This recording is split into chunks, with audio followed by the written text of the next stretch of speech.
سب بولیے رضی اللہ تعالی۔ عمر فاروق رضی اللہ تعالیٰ عنہ کا مبارک زمانہ ہے۔ حضرت عمر نے فوج بھیجی ایران کے حکمران کے ساتھ جہاد کرنے۔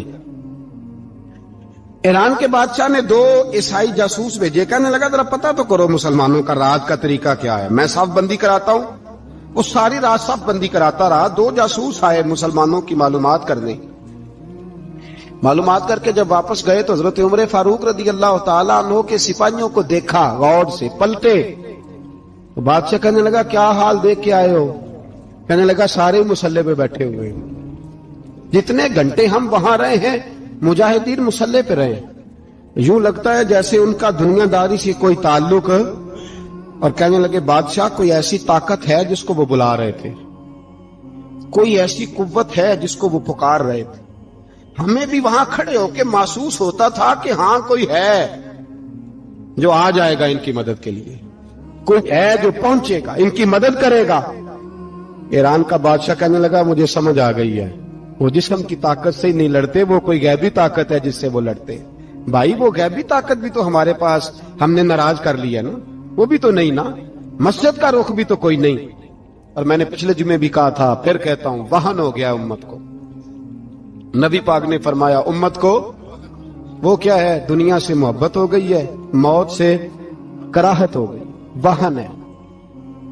صحابہ کرام کو موت سے بڑا پیار تھا، موت سے بڑی محبت کر، ہماری طرح نہیں، وہ کہتے تھے مریں گے تو منو مٹی، تو وہاں ٹھیک ہے عذاب قبر حق ہے، لیکن میں کہا کرتا ہوں سالوں کے بعد جو پردیس سے ماں کے پاس آئے، ماں اسے عذاب نہیں دیتی، اس کا ماتھا چوما کرتی ہے۔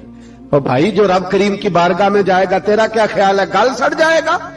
مدینے والے حبیب نے فرمایا قبر المومن روضۃ من ریاض الجنہ، فرمایا میرا مومن جب قبر میں جاتا ہے تو اللہ جنت کے سارے دروازے کھول دیتا ہے، وہ تو اللہ کی رحمت میں پہنچتا ہے۔ کون کہتا ہے مومن مر گئے، وہ تو قید سے چھوٹے اپنے گھر گئے۔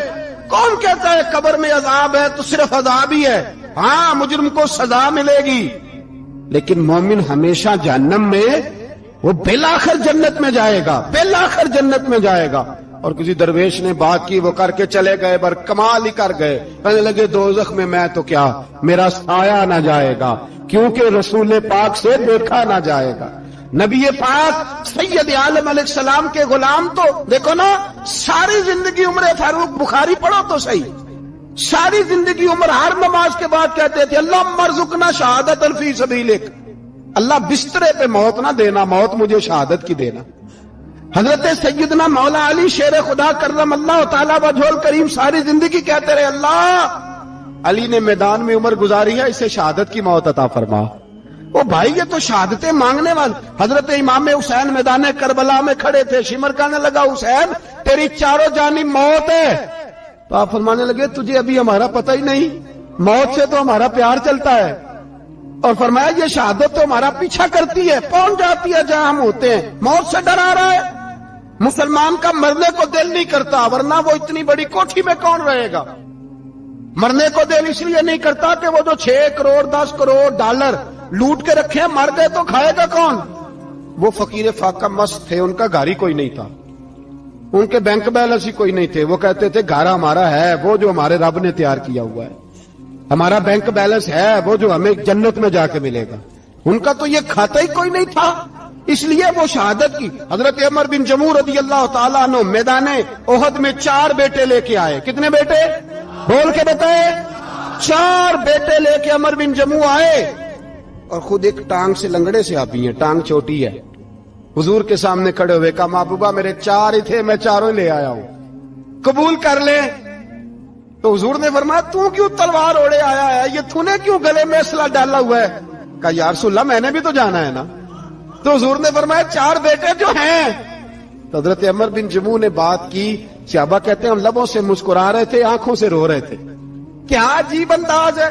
حضور نے فرمایا عمر 4 بیٹے جو آ گئے تو رہنے دے۔ حضرت عمر رو پڑے، کہنے لگے محبوبہ کیا لنگڑے جنت میں نہیں جائیں گے؟ کیا حضور میں لنگڑا ہوں تو میرے لیے جنت کوئی نہیں؟ میرے حبیب پاک سید عالم صلی اللہ علیہ وسلم نے فرمایا عمر تو ضرور جنت میں جائے گا۔ کہا محبوبہ پھر بچے بعد میں جائیں گے، میں پہلے میدان میں جاؤں گا۔ ایک بی بی 4 بیٹے لے کے آئی احد میں، کہا محبوبہ کل کمائی تھی میں لے آئی ہوں، میرے پاس کوئی اور شے ہوتی تو میں بچا کے نہ رکھتی، بیٹے دے کے نا حاضری لگوا کے تو واپس دروازے پہ لے گئی۔ تو حضرت سیدنا عبداللہ ابن عمر فرماتے ہیں بی بی بول رہی تھی تو میرا جذبہ جہاد بڑھ رہا تھا، اپنے بیٹوں کو کہنے لگی میں تمہیں حضور کے پاس چھوڑ کے جا رہی ہوں، جب تم میدان میں گرو گے تو میں تمہیں دیکھنے آؤں گی، دیکھنا تمہاری پشت پہ کوئی زخم نظر نہ آئے، جتنے تیر کھانے ہوئے سینے پہ کھانا، جتنے تلواروں کے نیزوں کے زخم برداشت کرنے ہوئے یہاں کھانا، پشت پہ زخم نظر نہ آئے۔ حضرت عبداللہ ابن عمر فرماتے ہو بی بی کی گفتگو میرا جذبہ جہاد بڑھا رہی تھی۔ ایک بی بی 3 سال کا 4 سال کا بیٹا لیے رو رہی ہے، احد کا دن ہے، سہیلیاں پوچھتی ہیں تو کیوں روتی ہے؟ وہ کہتی ہے دیکھو میرا خاوند بھی بدر میں شہید ہو گیا، بھائی اور باپ بھی، دل کرتا ہے کوئی جوان بیٹا ہوتا تو آج مصطفیٰ کے ساتھ اسے ہی بھیج دیتی، کوئی جوان میرے پاس ہے ہی 3 سال کا تو کیا کروں، 3-4 سال کا بچہ کیا کرے گا؟ پتہ نہیں کیا دلیل آئی، اچانک اٹھی، بیٹے کو سینے سے لگایا، کپڑا ڈالا، مسجد نبوی پہنچ گئی۔ حضرت بلال کہتے ہیں مجھے ملی، کہنے لگی بلال مجھے پتہ ہے حضور تیاری کرا رہے ہیں جنگ کی، پر 2 منٹ اگر میری ملاقات ہو جائے۔ بلال حبشی کہنے لگے حضور ہم ایک بی بی ضد کر رہی ہے۔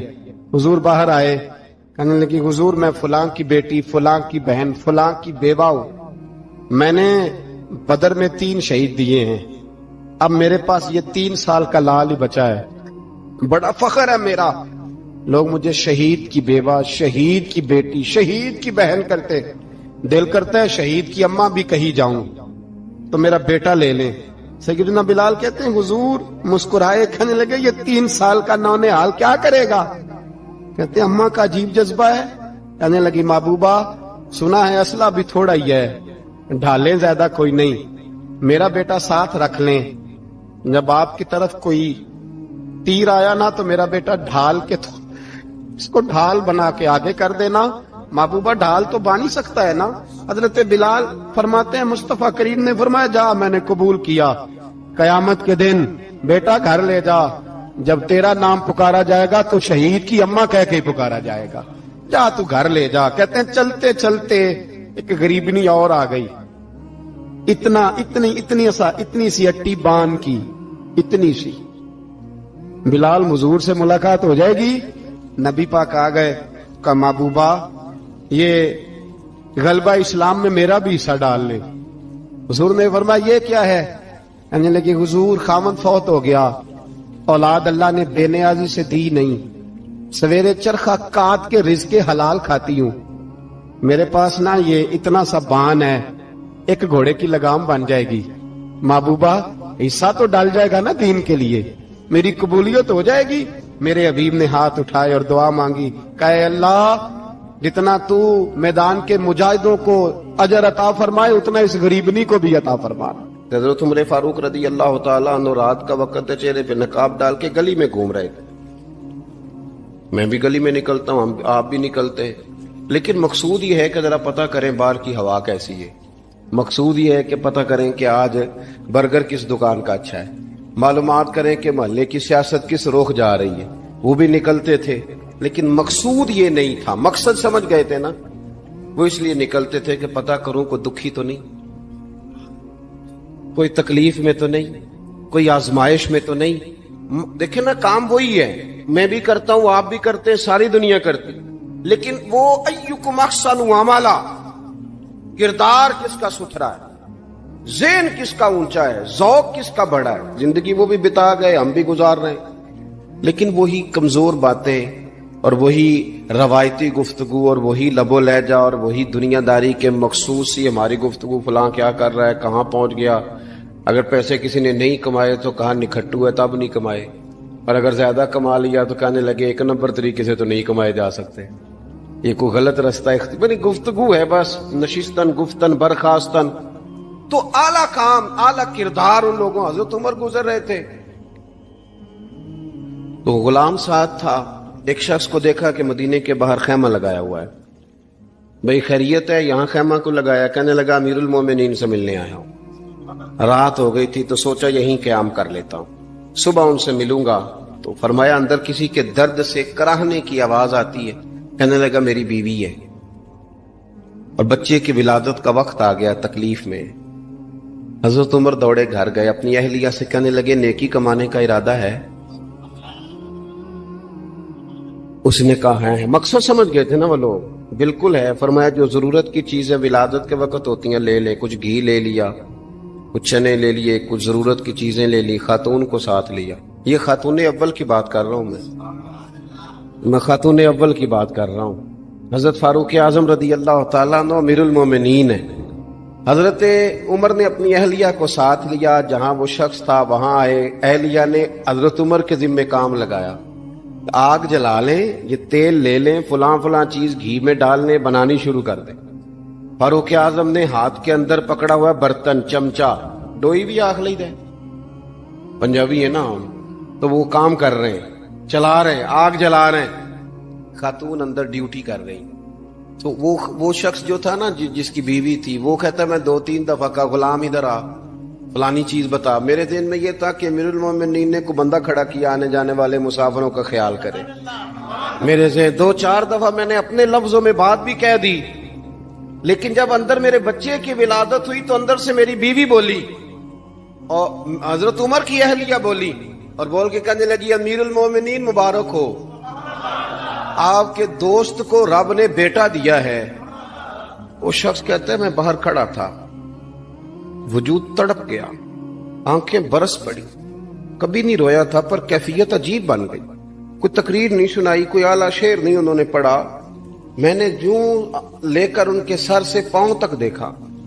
میں نے کہا یہ وہی شخص ہے جس کا نام لے تو کیسر و کسرا کانپ جاتے ہیں، یہ وہی شخص ہے۔ میں نے جمعے میں کہا تھا کہ روب کپڑوں کا نہیں ہوتا، روب تو دیانتداری کا ہوتا ہے۔ ہاں بڑا مال کما کے لوگوں نے بنائی ہوتی ہے کار کوٹھی، تو بندے کھڑے ہو کے کہہ دیتے ہیں 2 نمبر طریقے سے آیا ہے۔ اور 13ویں-14ویں گریڈ کا ملازم ہو تو اس کے سامنے بہت بڑا افسر ڈر رہا ہوتا ہے، یار بندہ دیانتدار ہے، یہ رشوت نہیں لیتا، سفارش نہیں مانتا، یہ میرٹ پہ کام کرتا ہے۔ تو روب تو آپ کی دیانتداری کا ہے، آپ کی سچائی کا ہے۔ اپنی زندگی میں جو لوگ مقصد سمجھ گئے، مقاصد پا گئے، کچھ کر گئے، ہم ذرا الجھ گئے ہیں۔ پہلے اتنا شاندار مکان بناتے ہیں، پھر مرنے کو کس کا دل چاہے؟ اتنی محنت کر کے جو ہے وہ کوٹھی بنائی ہے تو اب چھوڑ کے کون جائے؟ وہ تیار بیٹھے تھے، انہیں نبی کریم نے کہا تھا کن فی الدنیا کانک غریب او عابر السبیل، تم نے مسافروں کی طرح رہنا ہے۔ او میرے بھائی، کبھی دیکھا ہے ایئرپورٹ پہ مسافر لڑتا ہو کہ میں نے یہ جگہ خریدنی ہے؟ اسے پتہ ہے کہ ابھی فلائٹ آنی ہے، میں نے تو چلے جانا ہے۔ ریلوے اسٹیشن پہ جو جگہ ہوتی ہے وہ خریدنے کے لیے لوگ رٹا نہیں ڈالتے، انہیں پتہ ہے پہلی ٹرین سے چلے جانا ہے۔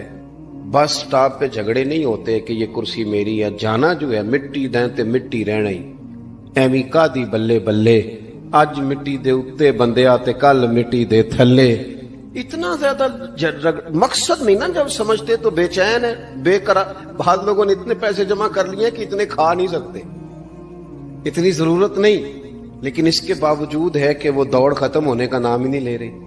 حضرت صدیق اکبر رضی اللہ تعالیٰ عنہ امیر المومنین ہے۔ بادشاہوں کے بڑے بات ہوتی ہے، ہمارے ملک میں ایسے بھی بادشاہ گزرے ہیں کہ جو سفر پہ جاتے تھے تو خانسا میں بھی لے جاتے تھے، باورچیوں کو بھی لے کے جاتے تھے کہ کھانا میری مرضی کا ہونا چاہیے۔ حضرت ابوبکر صدیق نے پانی مانگا، امیر المومنین، تو صحابہ نے نہ شہد ملا پانی پیش کیا۔ کوئی اتنی لمبی بات تو نہیں، لیکن صدیق اکبر رو ہی پڑے، اور اتنا روئے کہ ہجکیاں بن گئیں۔ لوگ کہتے ہیں پتہ نہیں تھا کس بات پہ رو رہے ہیں، پر ہم بھی رو پڑے۔ حضور آپ کیوں روتے ہیں؟ تو آپ فرمانے لگے یار مجھے آسانیوں میں مبتلا کرنے لگے ہو، مجھے ان دنیا کی لذات میں الجھانے لگے ہو۔ میں حضور کی بارگاہ میں بیٹھا تھا، اللہ کے رسول فرما رہے تھے پیچھے ہٹ جا، پیچھے ہٹ جا، پیچھے ہٹ جا۔ میں نے پوچھا حضور آپ کس کو کہہ رہے ہیں؟ تو حضور فرمانے لگے دنیا میرے پاس آئی تھی، وہ قریب کرنا چاہتی تھی مجھے، تو میں نے اسے کہا پیچھے ہٹ جا، میرے نیڑے نہ آنا، دور ہٹ جا۔ وہ ہٹ تو گئی ہے پر جاتی دفعہ کہہ گئی ہے سونیاں آپ تو بچ گئے ہیں، پر آپ کے بعد والے کیسے بچیں گے؟